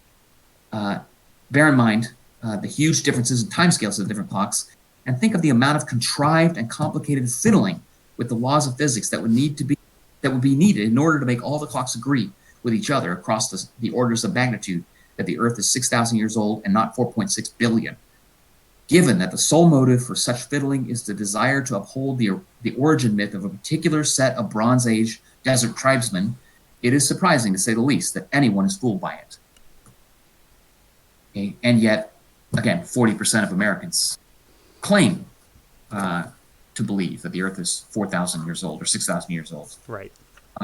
But again, that would require a monumental amount of special pleading. Never mind, the degree of conspiracy that would have to have been engaged in by millions of scientists over the course of the last, several hundred years. Surely someone would have, told the truth. The truth being that this is all, a game that we're just playing. Right. I mean, it's a much more parsimonious explanation is that the Earth is in fact 4.6 billion years old, as suggested by these independent, and overlapping radioactive dating techniques. Yeah. Man, I don't really have anything else to add to that. Other than just the amount of independent evidence. You're right, is insane, and I don't know what kind of arguments some of these people make, but I could imagine someone trying to propose that there's some sort of scientific conspiracy to make the Earth seem as though it is older than it really is. But I just, right. I don't really think that holds up. If you talk to any scientist, any graduate student who spends their 5 years toiling away at any of these scientific disciplines, and right. you could ask them, why are you spending 5 years of your life? Yeah, well, whatever. That's off topic, but yeah. Do we want to move on to chapter 5? I think so. Although I was actually just thinking, this is a really, really, I really enjoyed his discussion of the sort of the claim by those who would argue that the presence of fossils in the form that they are in and in the order in which they appear actually is accounted for by Noah's flood. Oh, yeah. And so this is on pages 99 and 100 and then through to page 101. But let's see, he says, at the bottom of the page, let's see, a characteristic list of fossils is used to recognize Ordovician rocks, Devonian rocks, and so on. Blah, blah, blah. Having established these two sets of information, we can then look at the fossils in successfully younger strata to see whether they constitute a sensible evolutionary sequence when compared with each other in sequence. Do they progress in a sensible direction? Do certain kinds of fossils, for example, mammals, appear only after a given date, never before? The answer to all such questions is yes, always yes, no exceptions. That is powerful evidence for evolution, for it was never a necessary fact, never something that had to follow from our method of identifying strata and our method of obtaining a temporal sequence. Then he goes on to say, it is a fact that literally nothing that you could remotely call a mammal has ever been found in Devonian rock or in any older stratum. They aren't just statistically rarer in Devonian than in later rocks. They literally never occur in rocks older than a certain date. But this didn't have to be so. He says it could have been the case that as we dug down lower and lower from the Devonian through the Silurian and even older, through the Ordovician, we suddenly found that the Cambrian era, older than any of them, teemed with mammals. But that is in fact not what we find. But the possibility demonstrates that you can't accuse the argument of being circular. At any moment, somebody might dig up a mammal in Cambrian rocks, and the theory of evolution would be instantly blown apart if they did. Evolution, in other words, is falsifiable and therefore a scientific theory. Then he says, creationist attempts to explain such findings often often achieve high comedy. Noah's flood, we are told, is the key to understanding the order in which we find fossils of the major animal groups. Here's a direct quotation from a prize-winning creationist website, and he's not being facetious here. There really is. There are millions of people who subscribe to this theory, the Noachian flood theory of the organization and placement of fossils. So it says here, fossil sequence in geological strata shows invertebrates, slow-moving marine animals, would perish first, followed by the more mobile fishes who would be overwhelmed by the flood silt. And then you would find amphibia close to the sea. They would perish next as the waters rose, and so on, up to man, would exercise most ingenuity, clinging to logs, etc., to escape the flood.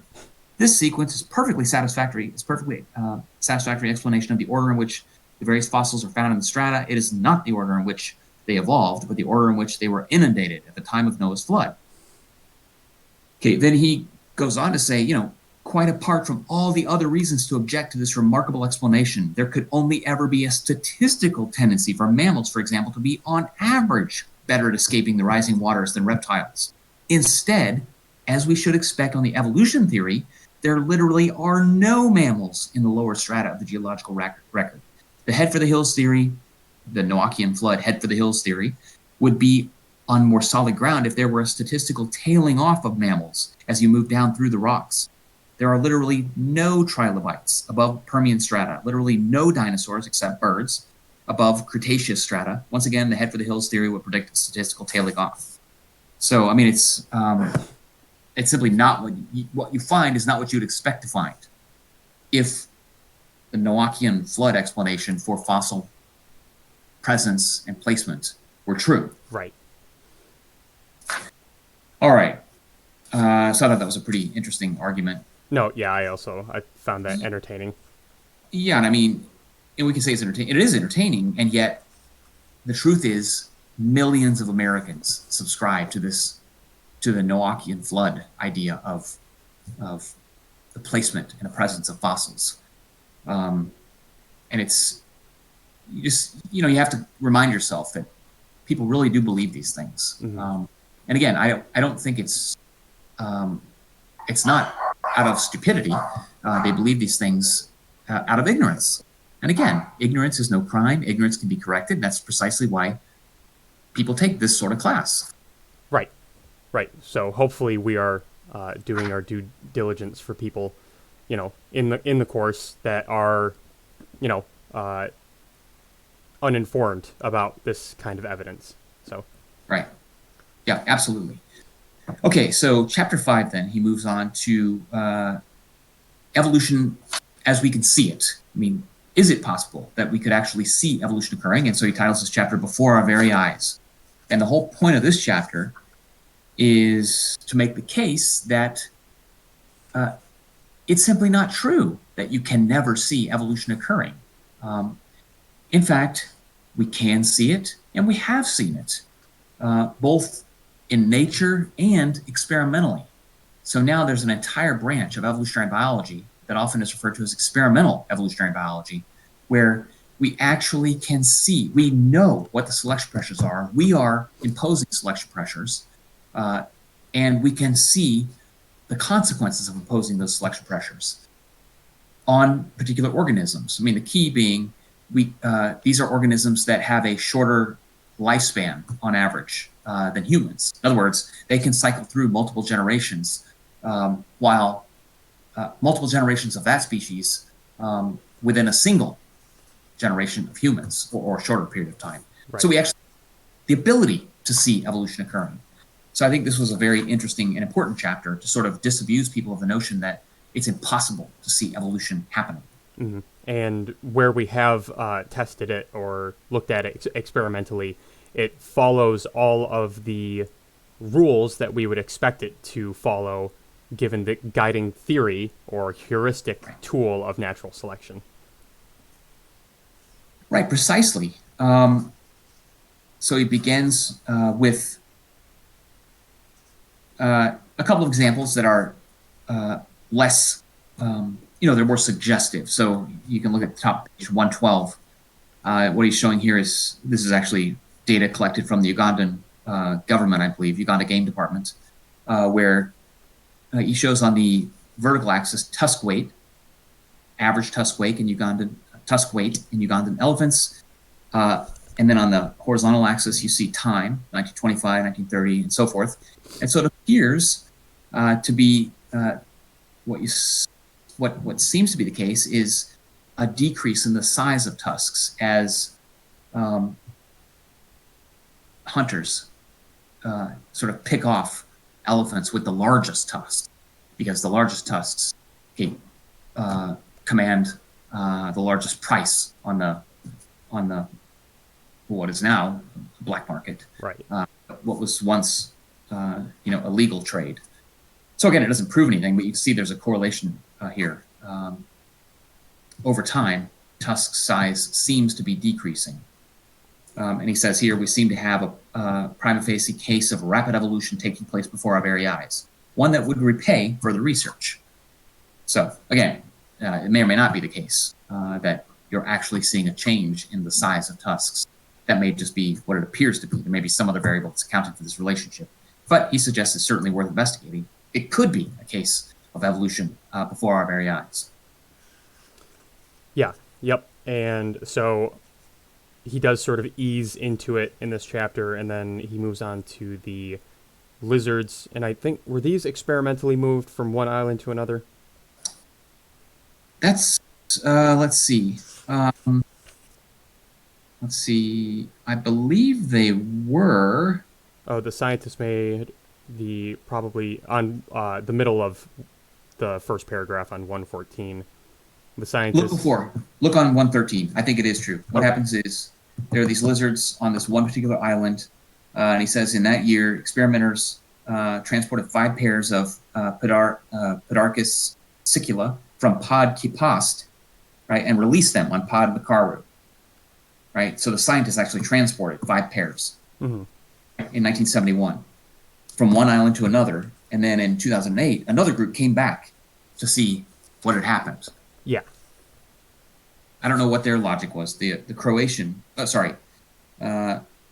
population of common Mediterranean lizards was present on Pod Kopist, but there were none on Pod Makaru.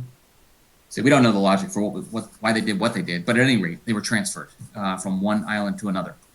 Yeah. Yep. And if you look at the graph on 115, it shows that the lizards on Pod Kapiste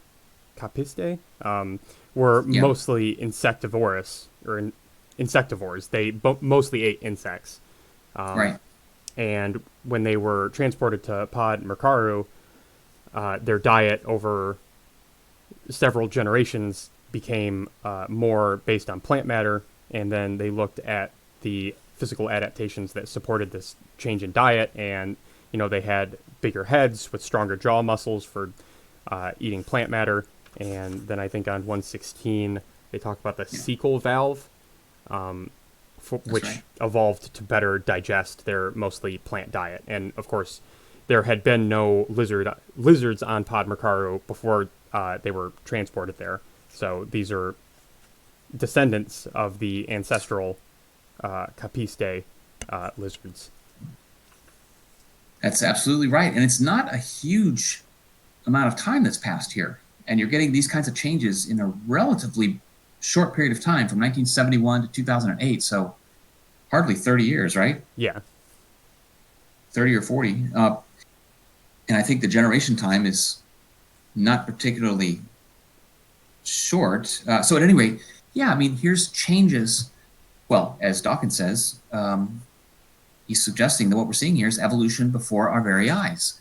Just what you shouldn't be able to see. Okay? Here it is. Right in front of you. The data are there. Okay? This flies dramatically in the face of the theory of special creation. Right? We know that these lizards were moved from one island to another island. And we see as a consequence some changes in the descendant lizards that correspond with the changes in their diet. Mm-hmm. Okay? There's no need to propose, it makes no sense to propose that on the second island, God specially created these lizards, okay, because we know that that's not what happened. They were moved by a group of scientists in 1971, right?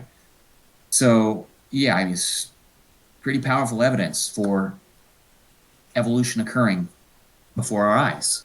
It's evidence that's very difficult to reconcile with the theory of special creation. In fact, it can't be reconciled with the theory of special creation. I Right. don't know how. Yeah, I mean, it can't be. And yep.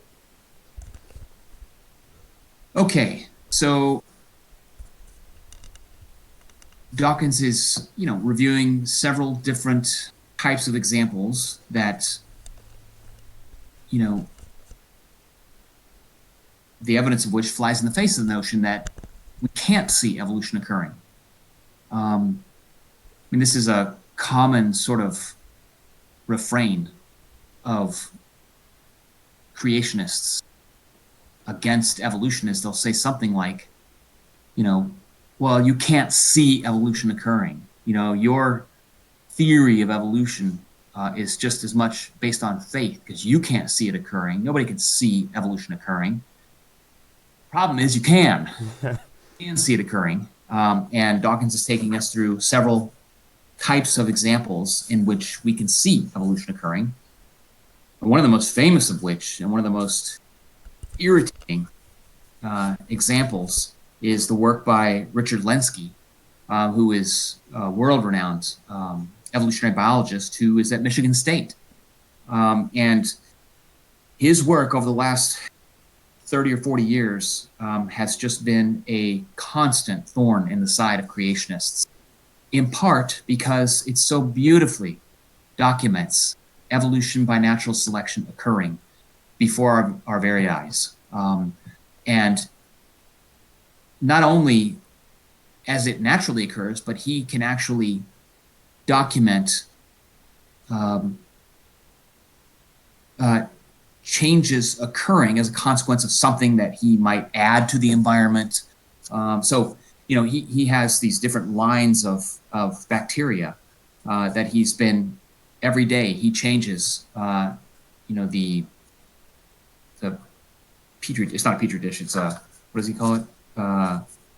The flask Yeah, generation. so he, every day for the past, now, since 1988, I think is when they started this. So you're talking about, what, almost over 40 years, is that right?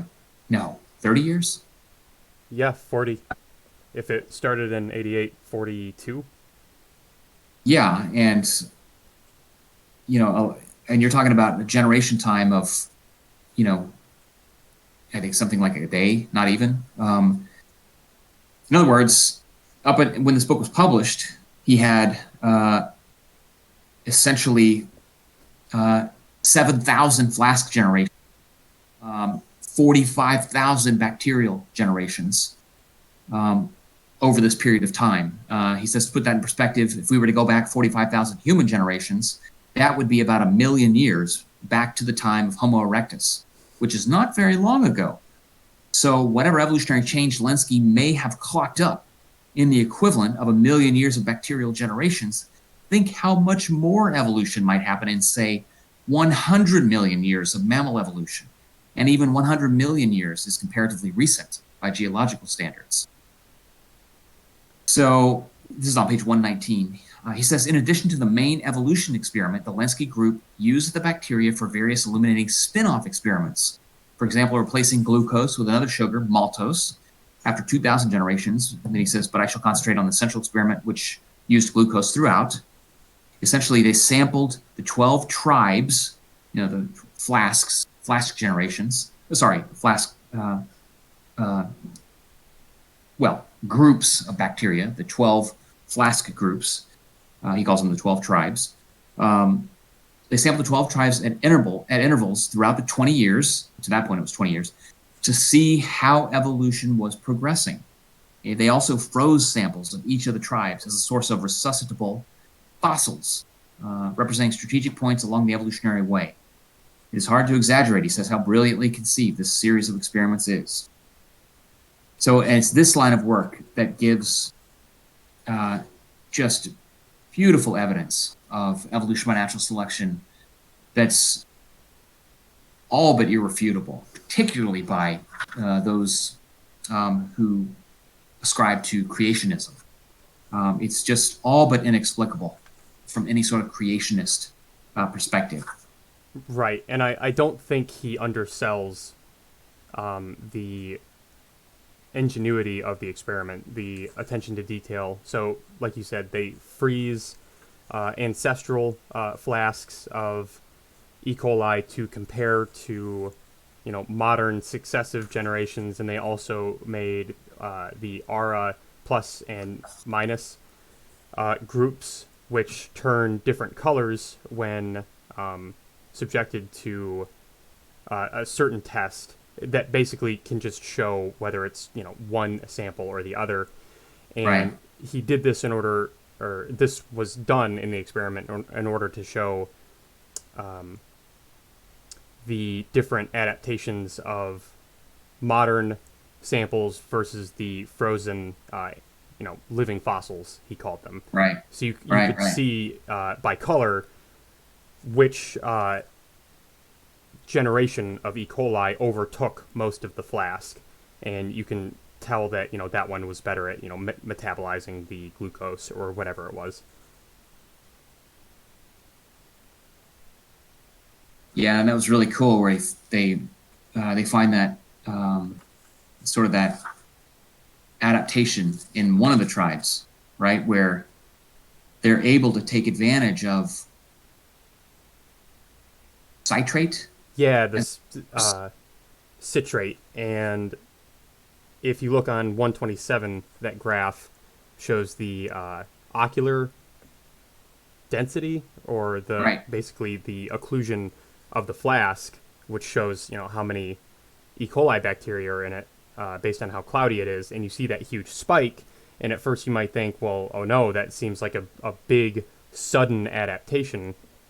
And Dawkins basically takes us through and explains how it is a rare but possible occurrence in natural selection where a mutation occurred that by itself did not offer that much of a benefit to the E. coli that it was in, or the E. coli that had that trait. But right, by chance, that adaptation survived long enough so that when a new mutation occurred, that together they were able to metabolize and make use of the citrate that was in the flask. right. That's really amazing. And then and then they were able to document that yes, indeed, after this particular time period, there was a mutation. After 20,000 generations or something. Anyways, just it really is amazing. Then he says on page 130, he's beginning to summarize a lot of this work. And again, this is a great place to reemphasize we're not interested in students burying themselves in details. You're never going to remember the details. I don't remember the details. I could go back just like anybody else and could remind myself, from Dawkins' book, or I could go back to Lenski's work and actually investigate it myself. But we're not interested in you getting buried in details. We're interested in you appreciating the big picture of what's being documented here. Evolution before your very eyes in a way that's testable, falsifiable. Lenski's data could be investigated by an independent source. And in fact, they've done various other experiments since documenting that what he's found is not attributable to chance or a fluke or data error. So we're interested in you students appreciating that there's no magic involved here. I mean, this is science. This is how science is done. And the science indicates, doesn't prove, but it clearly corroborates, it indicates, it supports the principles of evolution by natural selection. And what Dawkins says, I think he summarizes a lot of this on page 130, towards the end, he says, Lenski's research shows in microcosm and in the lab massively speeded up so that it happened before our very eyes many of the essential components of evolution by natural selection. Random mutation followed by non-random natural selection, adaptation to the same environment by separate roots independently, the way successive mutations build on their predecessors to produce evolutionary change, the way some genes rely for their effects on the presence of other genes. Yet it all happened in a tiny fraction of the time evolution normally takes. Okay, this is a comic sequel. Sorry, bottom of page 130. There is a comic sequel to this triumphant tale of scientific endeavor. Creationists hate it. Not only does it show evolution in action, not only does it show new information entering genomes without the intervention of a designer, okay, which is something they have all been told to deny as possible, because most of them don't understand what information means. Not only does it demonstrate the power of natural selection to put together combinations of genes that, by the naive calculations so beloved of creationists, should be tantamount to impossible, it also undermines their central dogma of, quote, irreducible complexity. So it is no wonder they are disconcerted by the Lenski research and eager to find fault with it. And he takes you through some of that sorry saga. Then he takes us out a little bit further into somewhat longer-lived organisms, and it is some of the work that John Endler and his collaborators have done, which is equally, really, really interesting and beautifully reveals evolution by natural selection. Were you familiar with this work, Gavin, before you read about it? I was not actually, but I found it really interesting. It's very powerful. Again, none of this proves once and for all evolution by natural selection is a fact, but it's so wonderfully consistent with what you would expect to find if evolution by natural selection accounted for, the various traits, coloration, spottings, and all these other features that he investigated in guppies. So here, at least initially, one of the things that Endler was interested in documenting was essentially natural selection in the wild. That's the title of a book that he published several years ago, which is still regarded as a classic, sort of documenting natural selection occurring in the wild, in part in response to the naysayers that suggest, oh, well, evolution in the lab, yeah, I mean, I guess it could occur there, but it couldn't occur in the wild. Yes, of course it can occur, and does occur, and has occurred. And so Endler was interested in documenting multiple examples from different species across different time frames of evolution by natural selection occurring in the wild. That is, without the intervention of an experimentalist, and certainly without the hypothesized intervention of a designer. And so he's talking about this work, he's talking about guppies, and what he showed, he did this work in various locations, Trinidad, Tobago, Venezuela, that the streams, so these guppies tend to live in these streams, these tributaries. The streams where the males were less bright were also the streams where predation was heavy. In streams with only weak predation, the males were more brightly colored with larger, gaudier spots and more of them. Here, the males were free to evolve bright colors to appeal to females. The pressure from females on males to evolve bright colors was there all the time in all the various separate populations, whether the local predators were pushing in the other direction strongly or weakly. As ever, evolution finds a compromise between selection pressures. So then he goes on to say, what was interesting about the guppies is that Endler could actually see how the compromise varied in different streams. But he did much better than that. He actually went on to do experiments. And that's where it gets even more interesting. But again, we don't want you guys to get buried in the details, but instead in the big picture findings. I don't know if you want to say anything further, Gavin, about some of this work. Just that, yeah. So the big picture, I think, being that, you look at these adaptations that are naturally occurring in guppies, for camouflage in heavily predated areas. And then you transport guppies to areas of lower predation, and what you find is that the ones who are transported evolve to match the environment of lower predation and in favor of the larger spots to be more fit for sexual selection, and because they're not being selected against for their lack of camouflage by the predators. And it, in that sense, experimentally shows natural selection following, the guiding theory we expect it to. That those individuals that are either more fit to survive or more fit to reproduce or find a mate, rather, are those that do reproduce and pass those traits on to offspring. The one thing I do think it might be worth covering along with this section is, someone could raise the objection that, well, all the examples in this chapter involve some level of human manipulation, even if it's in a wild setting, a natural setting. It still involves some level of human manipulation, but, you and I are aware of work on Darwin's finches on the Galapagos Islands, in which, what are the names of those scientists who measure their beak size? Yeah, Peter and Rosemary Grant.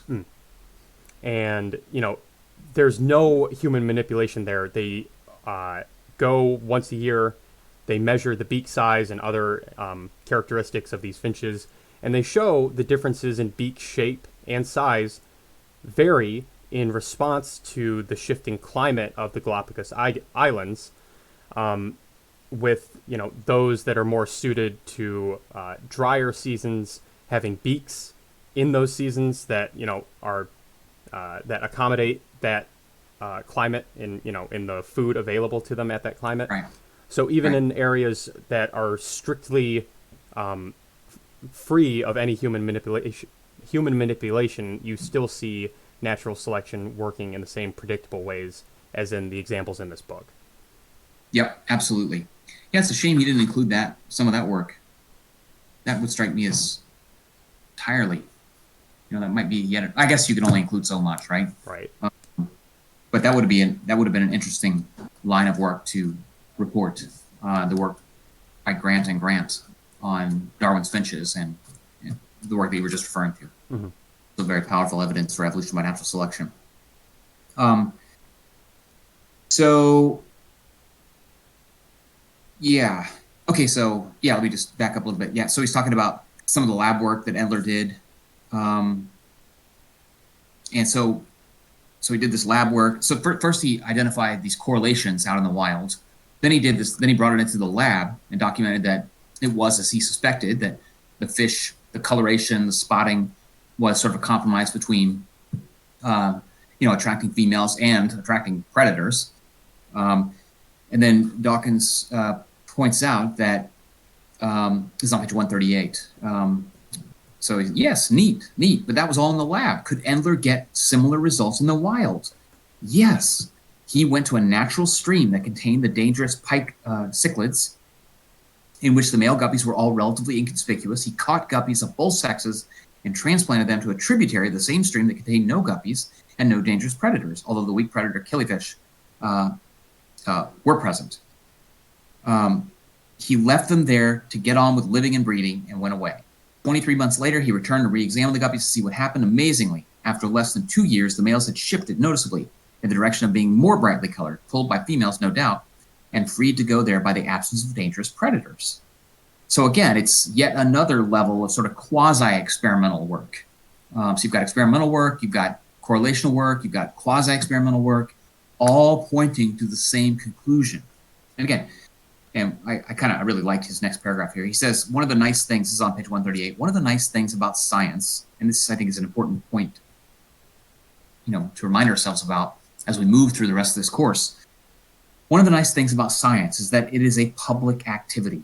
Scientists publish their methods as well as their conclusions, which means that anybody else, anywhere in the world, can repeat their work. If they don't get the same results, we want to know the reason why.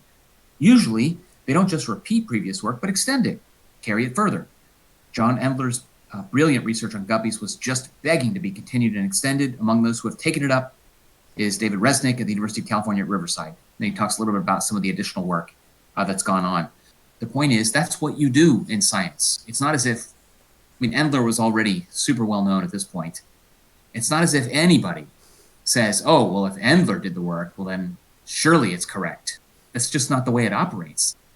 The more famous the scientist, it probably works in reverse. The more well-known the scholar, the more enticing it is for someone to try to debunk those results or to show that there was a simple error or something like that. So there's a constant pull towards documenting that something was wrong. A good scientist never accepts data as is on the basis of reputation or on the basis of, well, that person's already published a lot, so they must be right. Right. That's not the way science operates. Yeah, no, I totally agree. And I think our experience, yours being, a bit lengthier than my limited experience in academia, we can see, yes, more prestigious or more well-known scientists are probably larger targets for being knocked down for their arguments and for their ideas. And I think if they do make sort of weak scientific claims, and sometimes even if they make relatively strong claims or provide relatively strong evidence, there is no end to the number of people who try and step up and challenge that evidence or those claims. Absolutely. I mean, that's not a bad thing. I mean, not, in principle, that is simply the way science operates. Even if the motives might not be, I'm not saying that there aren't young scientists who they would love to pull the rug out from under big shot John Endler, because that would give them prestige. The motives may vary, okay, but at the end of the day, science moves forward or a hypothesis or a theory, such as the theory of evolution by natural selection, moves forward and is retained to the extent that it can withstand multiple attempts from multiple investigators to prove it false, to show that it's wrong. Mm-hmm. That has never occurred, despite thousands and thousands of attempts to debunk or to falsify evolution by natural selection. Not one single instance has been documented, reliably and independently verifiable. Right. Yeah, and the theory has become stronger for it. That's right. Via sort That's exactly right. Trial by fire. Yeah, and what remains. And what remains today is the theory of evolution by natural selection. And that's, so again, partly what we're doing in this book is laying out the evidence for why we have the audacity to suggest that the theory of evolution by natural selection is as close to a fact as we have in science. We don't just claim that because Richard Dawkins wrote a wonderful book or because Darwin was obviously so very smart. We claim that because that's what the evidence demands. Okay? Right, yes. So, next time, we will finish up Dawkins, beginning with chapter 6, the missing link. What do you mean missing? So he'll take us through some of the evidence for transitional forms, transitional fossils. Then he'll move on to missing persons. Okay. All right, so next time then we'll pick up, we'll actually finish the remaining chapters of Dawkins's book. Oh, sorry, I was going to say, he takes us through what we know about the paleontological record, what we know about the embryological record, which is a really neat chapter. Then what we know today about the shifting, the apparent shifting of the continents, and he'll take us into island biogeography. He's moving back over a lot of the evidence that Darwin presented, such as he had it at the time. But what Dawkins is doing is basically saying, Darwin basically got it right, but here's how much more we know now. Right. Darwin. Then he'll take us through molecular genetics, which is an entirely new field that Darwin had no idea about. And this is some of the most powerful evidence for shared ancestry. We'll get into that. We'll talk about rudimentary traits and vestigial traits. We now know so much more about these traits and what they mean. Although, again, Darwin was pretty much right. in his discussion in The Origin of Species. Then he'll close up with I think, a really important chapter, or a couple of chapters. In particular, I'm looking at chapter 12, Arms Races and Evolutionary Theodicy. Here's where he's doing a really interesting and I think an important sort of comparison of evolution by natural selection and the theory of special creation, that I think will be challenging for people who are creationists, but I think it's important, and that's what we're in the business of doing here is exposing all of us to new ideas and evidence, and asking us to reconsider what we think we know. So we will tackle that next time. We will wrap up Dawkins's The Greatest Show on Earth, The Evidence for Evolution. All right. Sounds good. Okay.